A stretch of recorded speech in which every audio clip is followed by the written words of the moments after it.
Okay. What is up? What is up, everybody? I am your girl, the princess of And I'm all. Kujo Speaks. And we are here on the Good Time Show with the one, the only Ali. Oh, What's up? What's up? Glad to be here. Or as some people may know you as the new 2022 Carlton as well. How has I mean, first of all, like you said, most people know me as Carlton. I mean, I get called Carlton on the street, which is wild to me. That's something I don't think I will ever get used to. yeah, Although I've started responding to it now, because before I was like Carlton, Carlton, Carlton. Oh, me. Now I'm like Carlton. Got you. okay, okay. Um, but it really has been. It's really been a magical experience. Like to go from watching the show on TV and knowing what the show represents for the culture and knowing what the show represents for our people to now being like, no, like I'm part of that legacy. Yeah. It legit is something like, like you can't write this, like it's something of dreams, and it feels really, really special. It I really would does. imagine that'd be incredibly scary because, like you said, Yeah. Fresh Prince, for us, is very huge and it means so Yeah. much.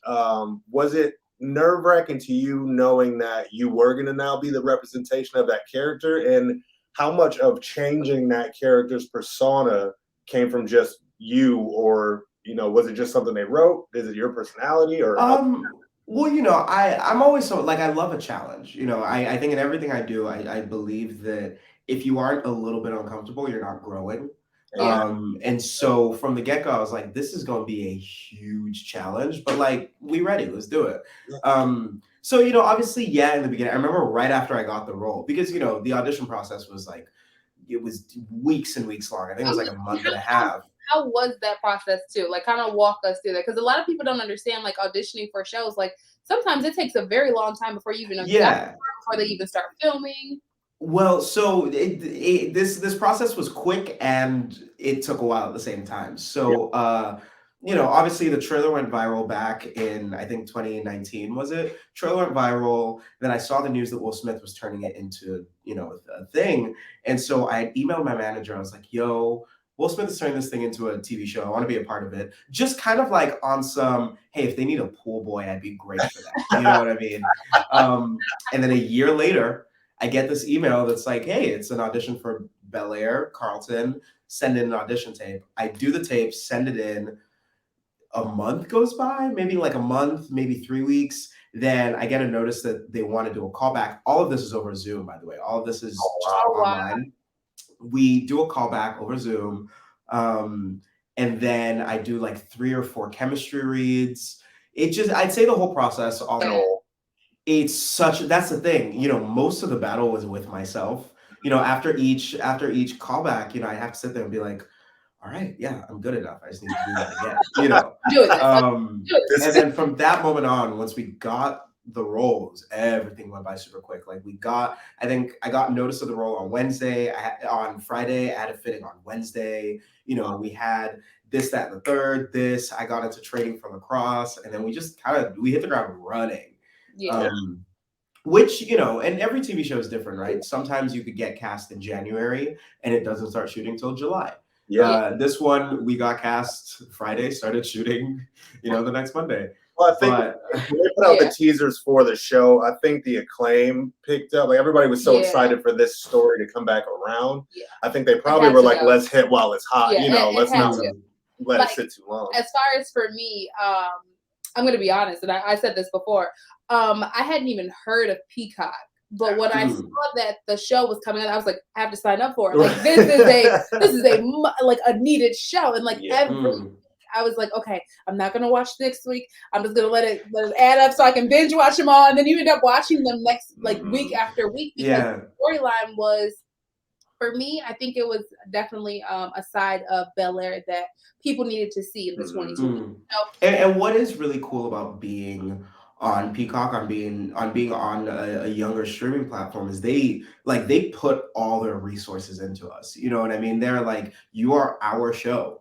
And so, everything from the marketing to the budget, they really, really pushed us out there. And so we're appreciative of that, you know. Yeah, and that's awesome, you know, to have a network like that. And there's so many, you know, different networks that, you know, are out there that we have the ability to now be all over, you know, Right. like before it was like so kind of small and like closed minded. It was like, no, you had to be on this or that. And now there's so much more, even as far as artists, you know, there's so many outlets for artists to be free and not have to sign, you know, record deals or all those kind of things, or feel pressured to take on certain things that they don't want to. So I definitely think that this era is a great era for musicians, artists of all sorts. Now, with you doing music, I know there's a few other people on the show who do music outside. Have you guys talked about collabing, or is it just kind of like you right now?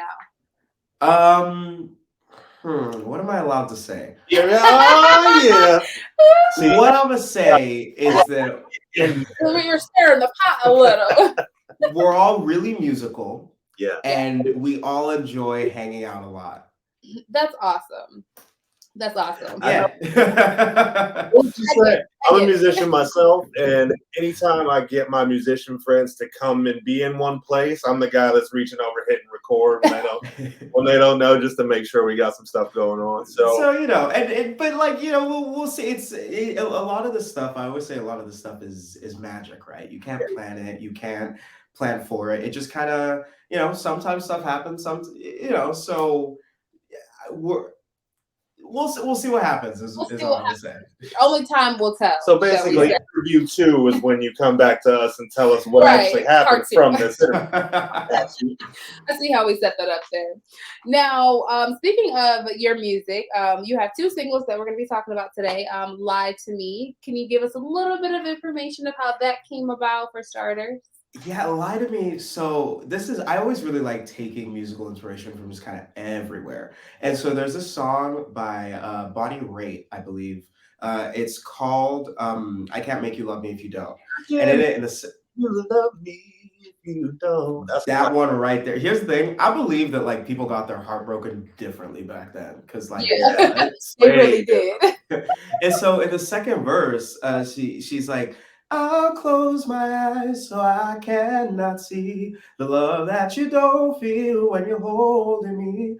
And the whole second verse is just the idea of like, look, I know you don't love me, but it's fine. Like, let's just pretend, just let me pretend like I do, and then we can move on.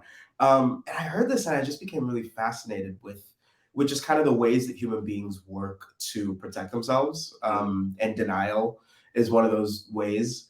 And "Lie to Me" just kind of came out, this idea of we're in this relationship, we're in this, you know, and I think it is romantic in the song, but it also could be platonic, it could be familial. It's like we're in this thing that isn't working, but I'm just so, you know, I don't want to be without you, so let's just pretend that everything's okay.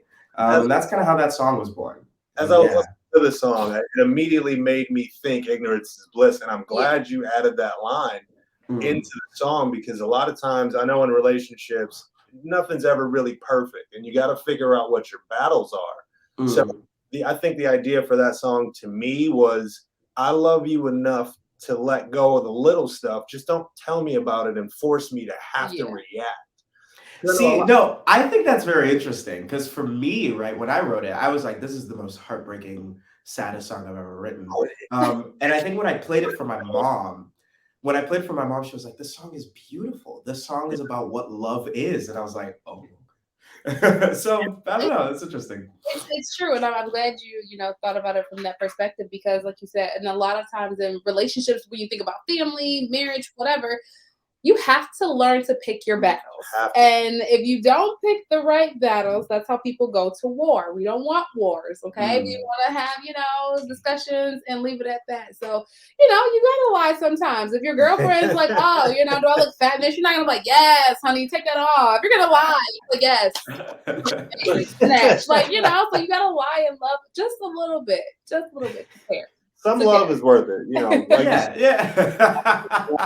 and like everything is okay, because a lot of times too, I know for me coming up in relationships and young relationships, I just wanted that love so badly that I was willing to look past those red flags. You know what I mean? But like you said, lie to me and pretend like everything's good, because the second you bring it up, now I have to get my ego involved, and now we got to fight about it. Yeah. Yeah. gotta deal with it. Now, is there a video for that song or not quite yet? There is a music video for that song. Yeah, I think I shot it Palette. last summer. It's up. It's on YouTube. You know, it's doing the thing.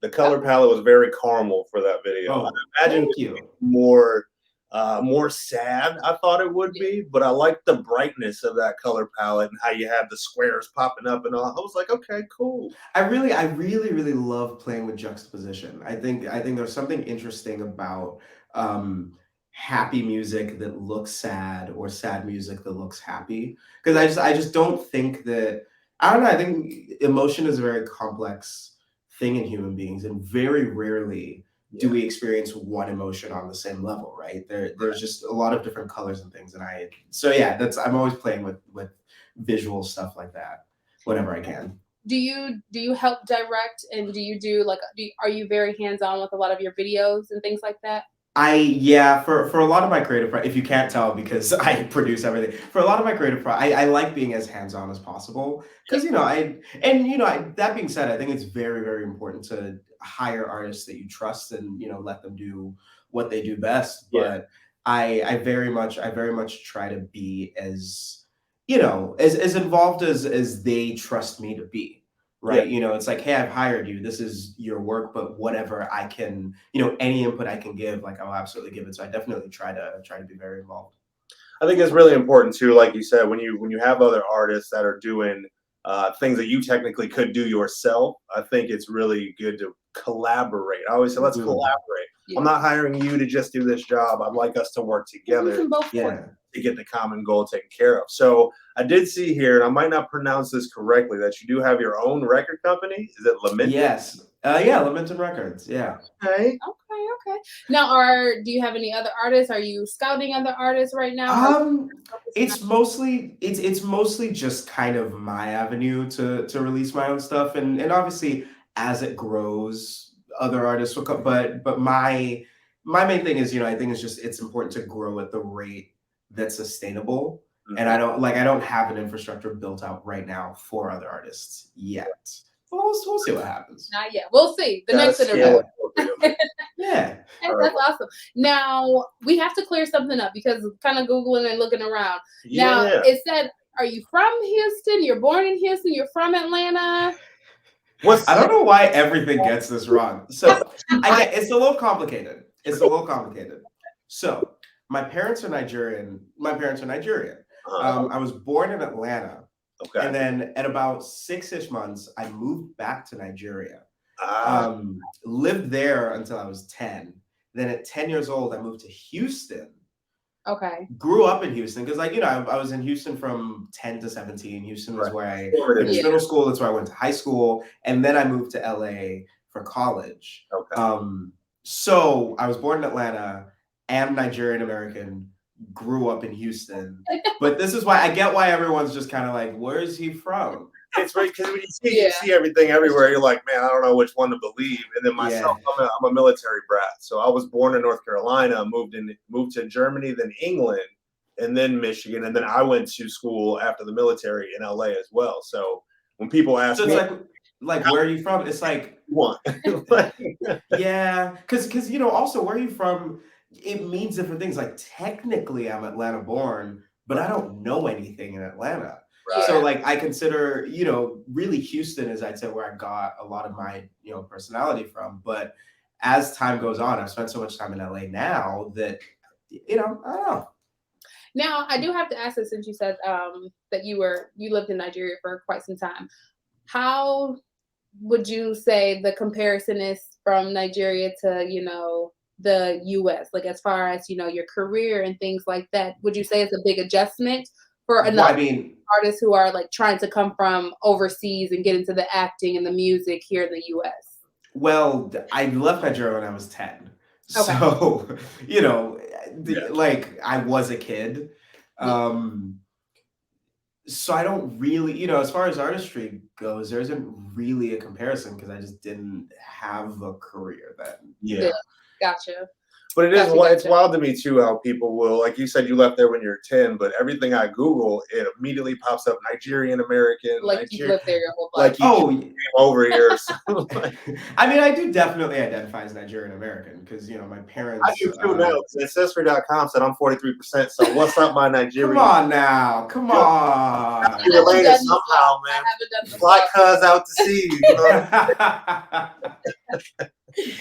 That's awesome. Beautiful. Now, how has this like impacted like your family and things like that? Like, are they proud of you? Are you still going back? Do you still visit, or did your parents move here? Oh yeah, so my family's in Houston. They're in Houston now, and I mean, like they're really proud. They're I think funny enough, it's been more overwhelming for them. Which I get because I think because I experience it every day, it's just kind of like that's what it is. But they're definitely every so often I'll get phone calls and they'll be like, I remember when the trailers first started playing on TV, they would call me every time. They'd be like, I just saw a Bel Air trailer, and I'm like, yeah.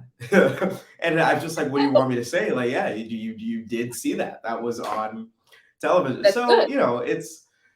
They're very, very excited. They've been I have 2 little siblings, and they're just kind of they're always amazed kind of anytime because I was visiting because my sister just graduated college recently, and anytime we'd be walking around and someone would come up and just be like, hey, they'd be like, oh my God. I was like, yeah. It's gonna be weird when that wears off. Let me tell you, like I have 8 kids, which I know that's a lot, and I do media and I do these interviews and stuff like that, and they'll see them, and I'm like, yeah, did you see who I interviewed today? That was pretty cool, right? And they were like, Dad, I need to go to baseball. Please stop. Come on, let's go. Yeah. I mean, don't get me wrong. They keep me humble. Like, let's call a spade a spade. My brother calls me after every episode airs with notes, so there's only so but I'll take the wins where I can take them. Yeah, that's awesome. That's awesome. Well, at least they're watching. At least they're supporting. Because there's other family members who's just like, oh wait, it came on. Wait, what's it on? What's it like? Oh, okay. Nice to you supported me. Now, points were made. I have to ask, how is it taking a different approach to the character Carlton? Because for so long, people thought that the character Carlton was just this uppity, no fun type of kid, and then now on this season, Carlton's a different perspective. How do you deal with that, and how has that been for you? Well, see, kind of like I said earlier, for me, this was about stepping into a legacy, right? It wasn't about doing what was already done. It wasn't about trying to emulate any sense of something that had already come, because like Alfonso killed it. He gave one of the best performances just in the history of television. So why would I try to touch that? So my goal was very much to bring just a different face and a different perspective to this character that we all know. And really everything I did was supported by the writing, because at the end of the day, it all starts with a script, and the script was fantastic. And with the script that the writers gave me, I just looked at it and how can I elevate. And it goes back to what I said about collaboration, right? Like they give me this incredible script and I go, how can I elevate that? And so my goal was kind of, because in the original, Carlton's struggles are always played for laughs. He's this Black kid that doesn't know where he fits in, and it's funny. But I really came at it from the perspective of, no, we're in 2022. What happens when you tell a 16-year-old kid that he doesn't belong with this group of people that he identifies as? And how does that affect the way he sees himself, the way he sees other people? And then plus he's dealing with anxiety, which is something that so many kids, deal with today. Never talked about. And it's just never talked about. Yeah. So, that very much was what I was coming at it from. And I think it was pretty effective. It definitely was. And like, I definitely feel some parallels to Carlton, your Carlton, and myself, because I grew up in an area. I was moved to an area that was suburban and a little more wealthy. Definitely not, Uncle Phil wealthy, but it was a little more wealthy. So I was the Carlton of my school. I was the female Carlton. Right. We grew up like that. So I was wondering, is there a parallel between Carlton and Ollie that helped you attack that role, that inner, or are you just that good at your job? I mean, look, obviously, to a certain extent, right? I am, and I think every aspirational Black person at some point in their life can identify with being one of the only Black people in the room. Yes. You know, that is absolutely something I identify. You know, I went to UCLA. And you know, there is a huge Black population. There's a big Black population at UCLA, but it's not significant. You know what I mean? So there were many rooms where I was the only Black person, but you know, I don't think I ever experienced turmoil in the same way Carlton did. So I had to do a lot of searching for that. Yeah. But you know, definitely, and you know, definitely just little things, little. You know, you say things that your homies say, that your people say, and the people around you go, "What does that even mean?" Right, excuse me. You know what I mean? And you then sort of have to sit there and reconcile this idea of like, does your culture matter? The culture that you have invested so much love and time and patience in, does it matter here in this context? You know, it's yeah. Like I said, I definitely love the perspective of all of the individual stories with every character on this year's, because it talked about things that in 2022 needs to be talked about. It needs to shine a light on anxiety and, you know, not being afraid to, you know, talk to someone, or like you said, having this group of people that you think they're your friends, but this other group is not claiming you. So now you feel that you have to go to this group. So it's just that's the whole thing. So I definitely think more shows like, you know, The Bel-Air need to, you know, kind of shine a light on that, because there's a lot of issues that people deal with every single day and are scared to, you know, talk to someone, or they don't see that reflection of how to deal with it. So I definitely love that. Now, could you tell us just a small bit if there's a season 2 or anything else coming up? Oh yeah. No, we're coming back for season 2. I mean, what's so okay. Again, what is, you know, and it goes back to what's so special about being with Peacock. They signed us up for 2 seasons out the gate. You know, when they ordered the show, they ordered just 2 full seasons, and so we'll be going back for that in the fall. You know, it's very, very exciting. It's you know, like I said, it was very much just like we hit the ground running last time, so it's really, really cool to have what feels more like an emotional runway going into it. Right, like I know, okay, in a bunch of months, this is what I'll be doing. So it's very exciting. We're all super excited to tackle it, and you know, we hope to give y'all season 3, 4, 5, 6, 7, 8, 9, 10. You know. Now, what else fun things are you doing outside of acting on your downtime until filming? We know music. Anything else that you? Yeah, I don't really be doing downtime. Coming. That's what we want to know. Basically, when you drop the album, listen. You just told us you got some time. Look, that's the thing. I don't really have downtime. I'm really, really bad at having downtime. Yeah. So all I'm gonna say is I spend the majority of my day cooking up in the stew. Yeah. And so we will see when something happens. Okay, Chef Ali, I see. Now, Yeah, when Chef Ali is ready to prepare that meal, he has to bring that meal back to the Good Tymez Show. Well, we'll talk. Indeed. So I'm really glad we did this interview, and you know, when you have a character and you watch that character, you get emotionally attached or detached from that character. You do this thing, right? And it irritates me to my core when you try. I think I know exactly what you're going to talk about, but say it. You put your chin up and you. Oh, I hate it. You don't put your chin down when you're talking to me, boy. I'll be so mad. My wife was like, "Leave him alone. It's acting." He's on. I'm like, "Nah." Like, I'm gonna ask him about this. We're gonna have problems. Here's the thing. I watch. You know, because we don't see it when we're on set. I try not to look at the monitor. So when I watch episodes, I really be looking back and being like, dang, this guy is like, I remember watching the first episode, literally before I say anything, I walk in and I stick my chin up. I was like, oh my God. Immediately.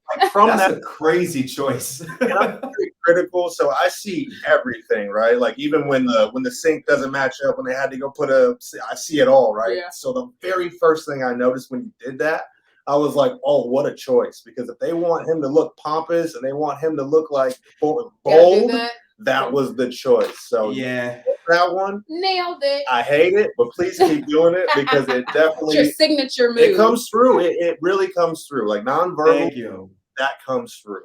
Yeah. Thank you. And that's the thing when people ask, because people often they're like, how do I dislike a character so much? I'm never gonna say like, listen, I ain't gonna say what it is. I don't know. You just hate me because you hate me. But it's the little things. It's the little that is definitely one of those things. I was like, That's the biggest pull up your chest you could ever do, especially if they're trying to make you look like a short dude. Like that takes nothing away from you when you. What'd you say? Next time when he does, he's gonna think of us. Nah. I didn't know people was noticing. All right, cool. Hilarious. That's awesome. Well, what else do you have coming out that the fans, the listeners can be on the lookout for? You know, as season 2 of Bel Air. That's what y'all can. I gotta keep my mouth shut. I gotta keep my mouth shut on things, and we'll announce them when it's ready. You know, it's hard to contain secrets when you're so excited about them because you're like, I just want people to know what's going on. I know that feeling. So we got you here. We got you. Well, we definitely got our eyes peeled on it. I'm always surprised when I see someone in a show that is such a good actor to be a great musician as well. It's very rare that you get both. So listening to your music and watching you, I think you have incredible talents on both sides. And I'm very excited to see what you do on the music side because I already know the acting side you got that taken care of. So I got my ears and my eyes for you, brother. Yeah. Thank you so much. Appreciate it. Blessed to be here. Thank y'all for having me. Have a good one. Well, go ahead and give out your social medias, websites, everything, so people can stay up to date with you really quick. Oh yeah, on Instagram I'm at Ollie Show. On TikTok I'm at Ollie Show. On Twitter I'm a menace. My name is at African Godling. Okay. And I'm a menace. Just you'll see what I mean. Go check the timeline. It's a problem. And yeah, those are all the places you can find me. All right. Well, thank you so much for coming on the Good Time Show. Listen, guys, don't touch your dial. We'll be right back. Okay. Real quick.